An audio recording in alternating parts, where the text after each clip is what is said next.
നമസ്കാരം.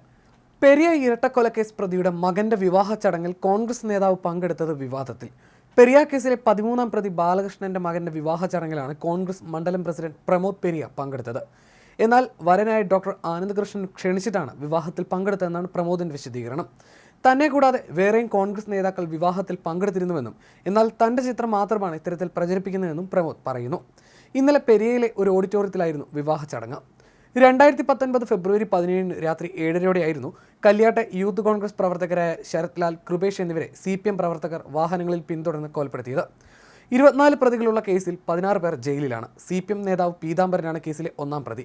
കൊലപാതകം, തെളിവ് നശിപ്പിക്കൽ, സംഘം ചേരൽ, ഗൂഢാലോചന തുടങ്ങിയവയാണ് പ്രതികൾക്കെതിരെ ചുമത്തിയ കുറ്റങ്ങൾ. കേരളത്തിൽ ഏറെ രാഷ്ട്രീയ വിവാദം സൃഷ്ടിച്ച ഇരട്ടക്കൊലക്കേസായിരുന്നു പെരിയയിലേത്.